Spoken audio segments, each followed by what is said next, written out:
Alas 5 just na, 1 Western Visayas na. Alas 5 just na, 1 Western Visayas na. Tutukan subong nga Lunes. Sukod sa kuryente sa syudad sa Iloilo, Bacolod, mag-asa kasi nga bulan. Padayon nga manipis nga supply sang kuryente sa Visayas Grid ginatudlo rason. Maestro sa Bacolod City patay matapos ginapahayagin kastigo kag ginpainom sa muriatic acid sang 24 anyos nga estudyante. Duha patay, duha pilason sa nabungguan sa pickup ang motorsiklo kag tricycle sa Bingawan, Iloilo. Separado nga insidente sa pagpangawat nagluntad sa Oton, Iloilo kag Bacolod City. Bag sang duha ka manugbaligya nga may unod nga kwarta kag alahas gintaban. Mga insidente sa pool sa CCTV. Kag tasok sa duwenya sa Iloilo nga nagkalayo, posible may presensya sang methane gas sunod sa DENR-EMB.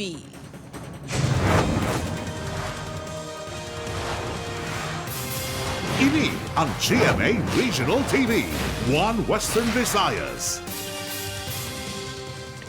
Mayong hapon mga kapuso.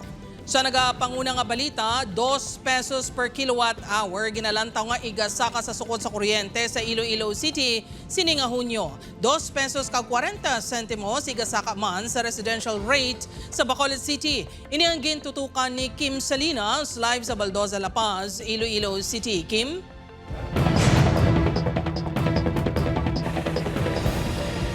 Jert, bangod sa halos alo-adlaw nga pagpaidalom sa Visayas Grid sa yellow alert status, ginapaabot ang pagtimbuok sa sukot sang kuryente sa Iloilo kag Bacolod City subong nga Hunyo. Posible magsaka sang 2 pesos per kilowatt hour ang presyo sang kuryente sa residential area sa Iloilo City subong nga June billing.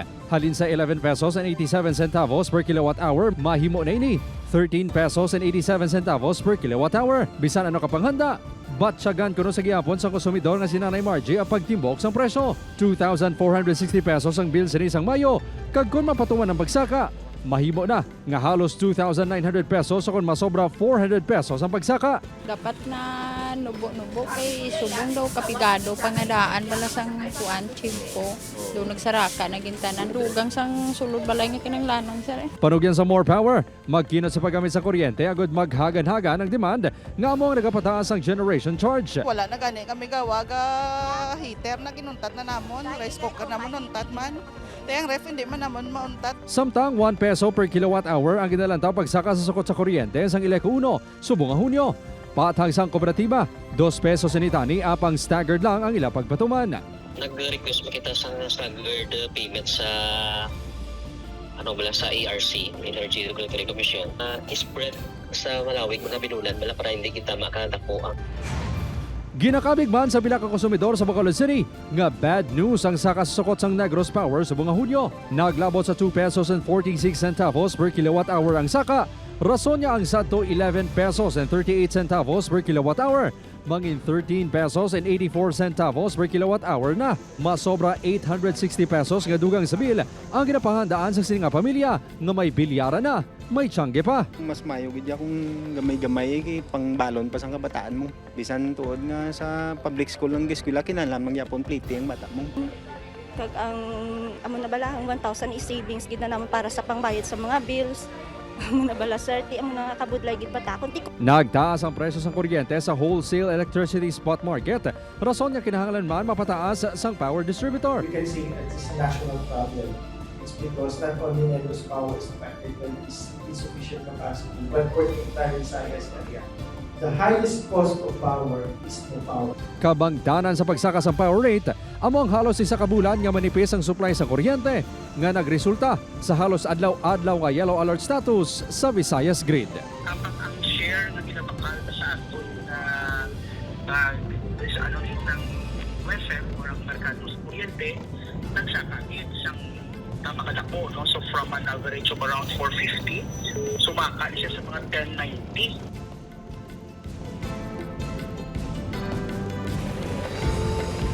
Jert, nagapangayo sa paghangop ang mga power distributor bangod ginalauman nga mga may pagsaka pa sa sukot sa kuryente tubtob sa bulan sang Hulyo kag Agosto. Jert? Madamo gen nga salamat sa update, Kim Salinas.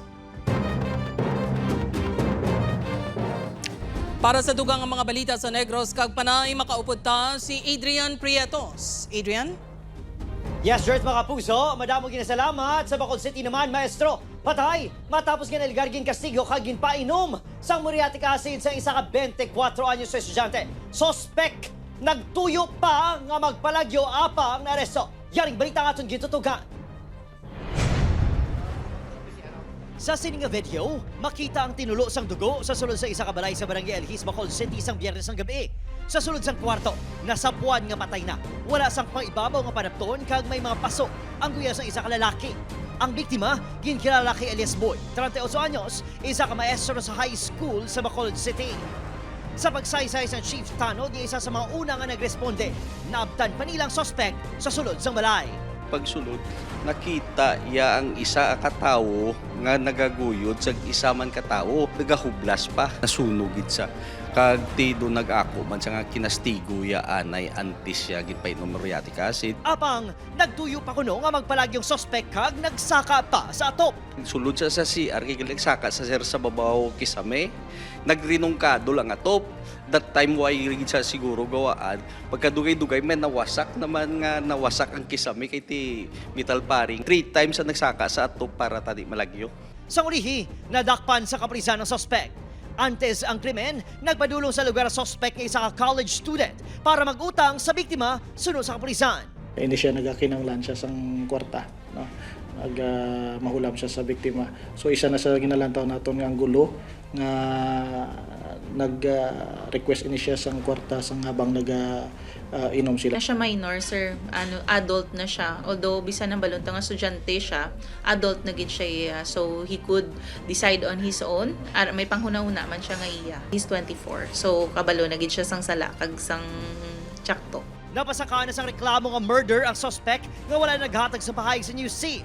Wala man nagpa-interview ang himata sang biktima. Ipaidalom pa sa autopsy ang bangkay isang biktima. Upod kay Herald Ekang, Adrian Prietos, 1 Western Visayas.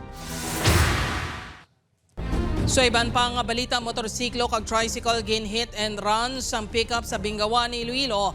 Duha patay, duha pilason. Driver sang pickup nagsungka. Si Kim Salinas nakatutok. Ginbawian sang kabuhi samtang ginabulong sa ospital ang 64 anyos nga driver sang tricycle nga si alias Felix matapos na bungguan sang pickup sa Sitio Cubay, Barangay Poblacion, Bingawan, Iloilo. Pasado alas 7 Sabado sang aga.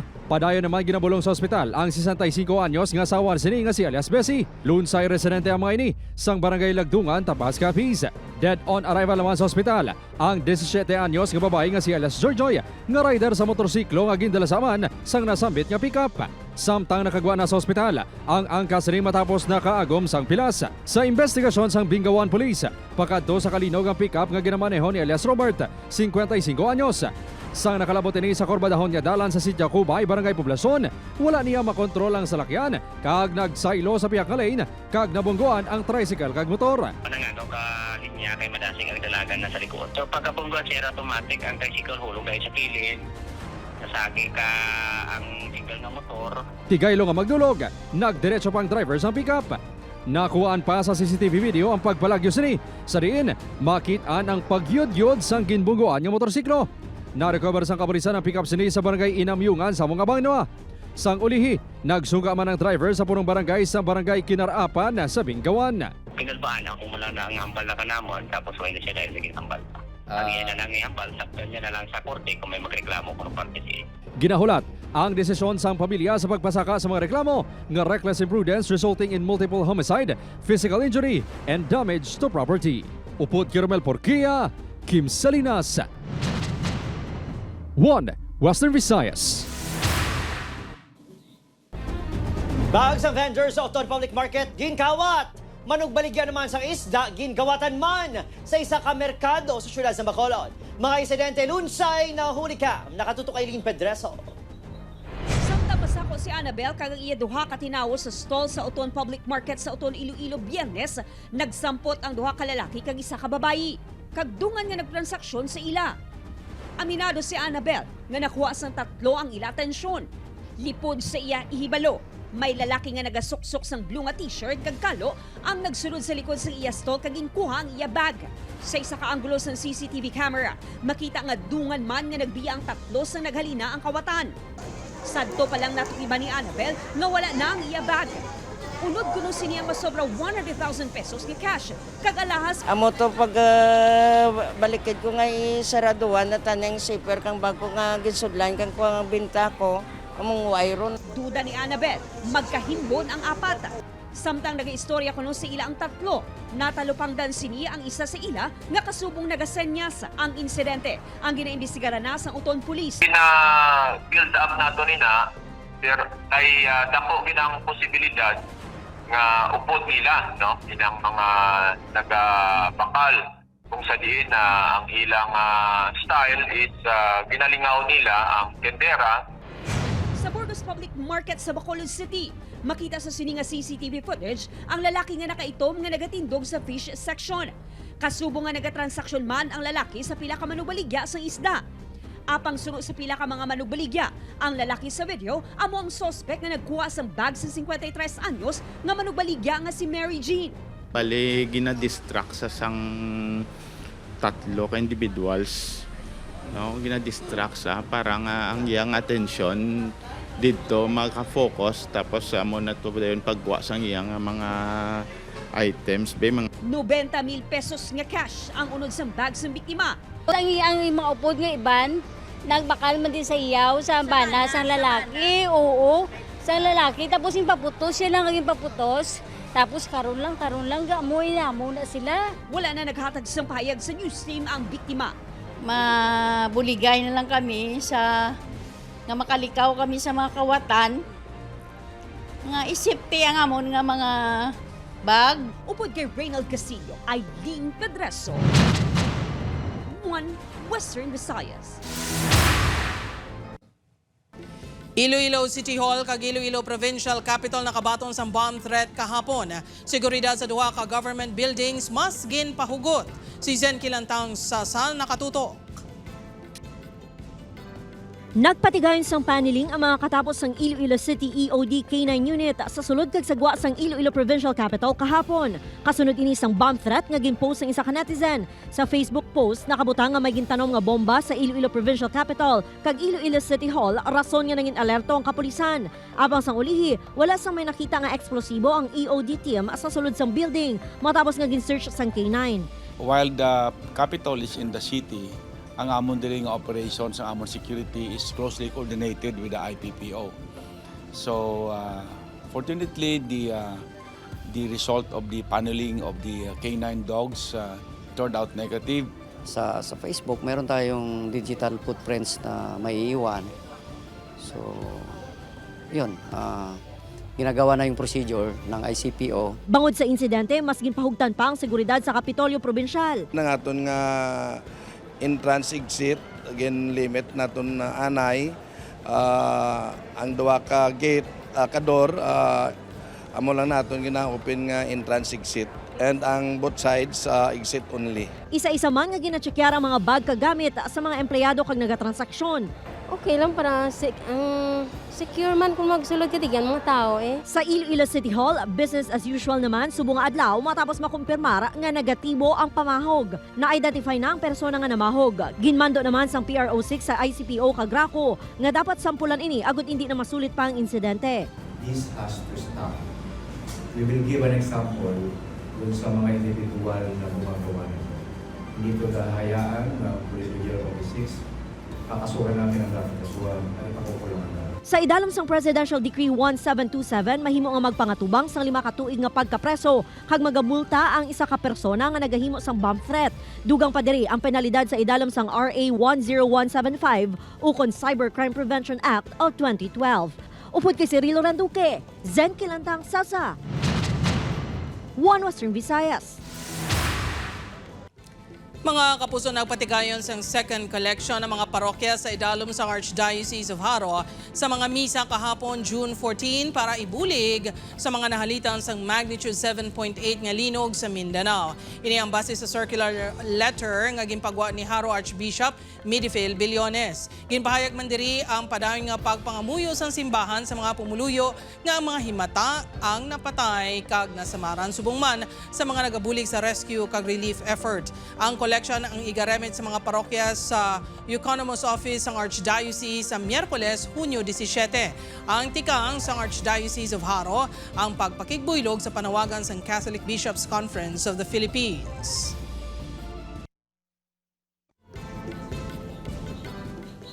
Kapuso, dalag ko naman yung papremyo nagahulat sa aton Kapuso Big Time Panalo Season 5. Pwede magpadala sa entries subtob sa August 7, 2026. Magpadala sa entries para may chance nga magdaog ang mga manubakal kag sari-sari store owners. Ang pinakaginabantayan ni nationwide promo sa GMA Network ang magapanghatag sa masobra 6 million pesos nga papremyo kag for the first time may 2 winners nga magapauli isang grand prize nga 2 billion pesos tax-free. Magluwa sa grand prize winners, madamo man ang magadaog sa cash prizes sa aton Kapuso Big Time Panalo. 10 winners of 50,000 pesos, 100 winners of 5,000 pesos, kag 280 winners ang tag 1,000 pesos each. Maghulog sa entry sa participating Mercury Drug branches, GMA Regional TV and radio stations, kag pwede man sa selected outlets ang Pure Gold nationwide.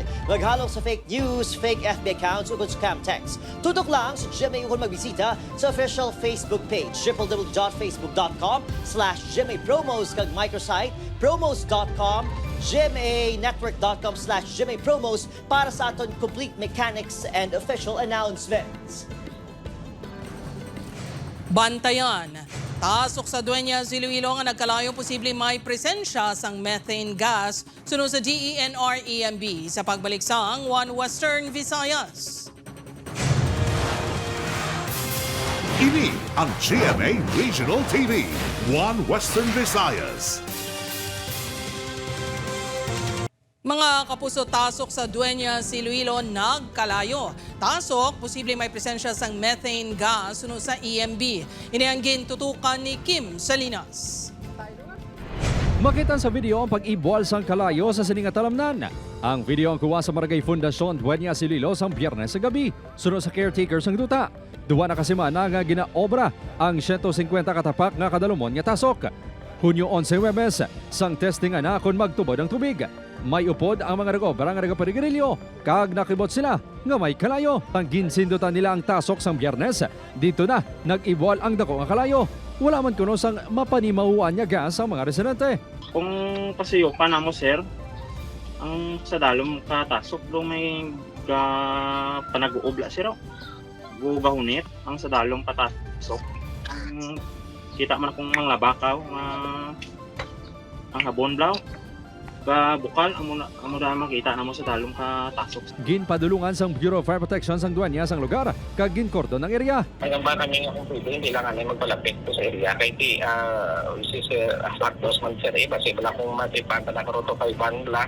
Sa statement, nga ginpagwasang Environmental Management Bureau sang DENR-6, may na-detect nga 10% volume sang methane sa tasok base sa ila initial assessment. Nag-abiso ang EMB sa mga residente nga likawan ang pagpanigarilyo kag pagsindot sa lugar. Nagalaom ang mga mangunguma nga gilayon magamit ang tasok bangod mga 1 pa ka kilometro ang ginakuhaan nila sang tubig.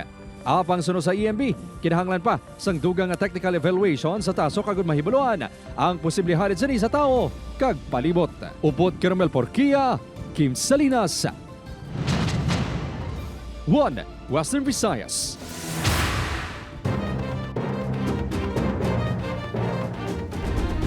Sa Negros Occidental naman, gin-ambush sa mga ginapatyan rebelde nga grupo ang mobile patrol car ng inasakyan sa Municipal DILG officer sang Banwas ng Calatrava. Kapulisan kagatapos ang Regional Mobile Force Battalion NIR kahapon nga adlaw June 14. Sunod sa PRO NIR, pabalik na sa Banwa ang masakay halin sa gintambungan niya aktibidad sa Ginparakan, Luthang. Nagbalo sa pagbalupok ang otoridad. Nagdugay sa 30 minutos ang bayluhan ay isang lupok. Wala sang ginreport nga napilasan sa insidente. Isa ginalantaw na to ni is the retaliation coming from the April 19 nga incident nga encounter man. Amo na gani nga tanan kita subong on heightened security measures kita because we preempt nga mabalos gid. Sa dugang balita dakop sa bypass operations ang Regional Police Drug Enforcement Unit, si alias Karen, 48 anyos sa barangay o kung sa Zone 2 Barangay Tacas-Haro, Iloilo City. Na-recover sa subject ang 3.7 million pesos nga balor sa suspected shabu. Kaupod ni Karen nga nadakpan sa nay alias Kyle, 24 anyos kag ang 17 anyos nga si alias Fritz. Ang duha ang ginapahayag nga nagabakal sa illegal nga droga sa lugar sa tion sa operasyon. Ginpahayag sa punong barangay nga madugay ng residente sa barangay si alias Karen. Nalakip man ang ngalan sini sa Badak list. Almost a year na ni ma'am na receive natin ng information regarding sa illegal activity ni Karen, pero on and off ni ma'am. Siguro may nagakwa pagid siya kag ginabaligya ang ina nga items kay kun siya lang hindi man na maubos baligya. Kung siguro may mga tao na siya siguro nga nagakwa pagid siya.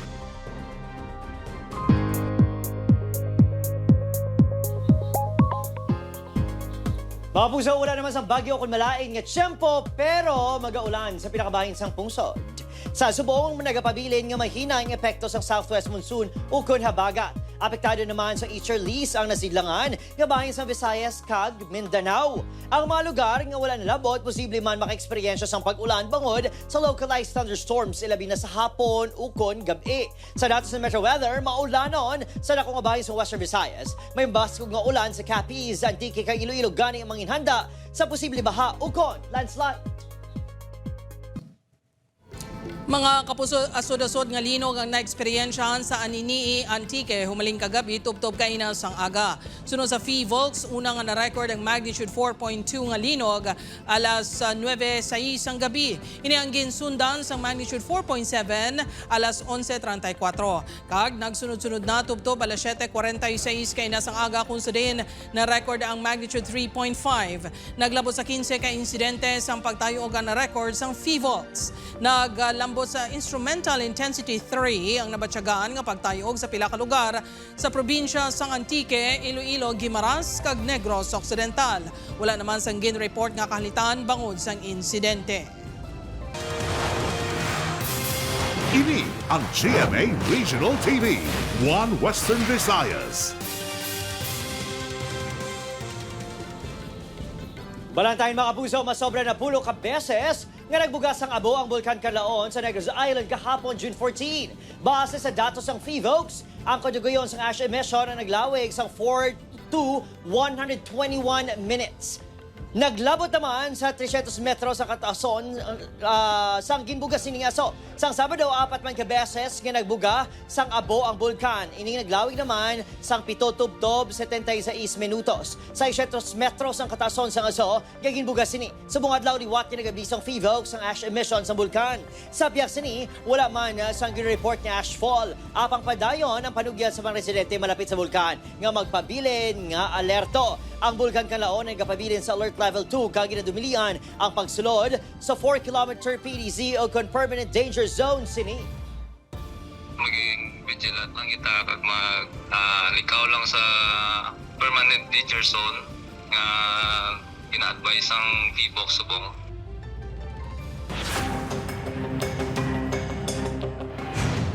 Nahulog ang ini nga SUV sa buhong nga pahamtangan sa cable trend sa atubang sa power station sang National Grid Corporation of the Philippines sa Bacolod Murcia Road. Posible nga nadulaan sang control ang driver sa salakyan, rason nga nag-overshoot sa buho. Ginamaneho ni Carlos Gatilogo ang salakyan. Nakaangkon ini sa mga pila sa lawas. Binula na nga ginareklamo ang buho sa lugar nga ginakutkot para sa isa ka solar project. Gamit ang rescue vehicle sang Urban Search and Rescue sang Iloilo CDRRMO. Napasaka ang isa ka salakyan nga nahulog sa Iloilo River sa Muelelo ni Iloilo City proper.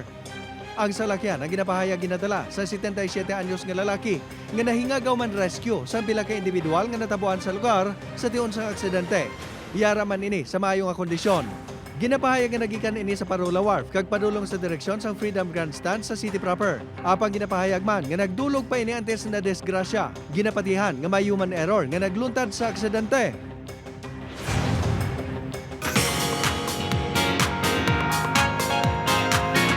Mga puso, yari na ang mga dapat bantayan sa The Master Cutter. Makitanay liwat si Audrey kag si Atoy, pero si Atoy may makilala nga iban. Sinubla siya sa kabuhi isang aton Master Cutter.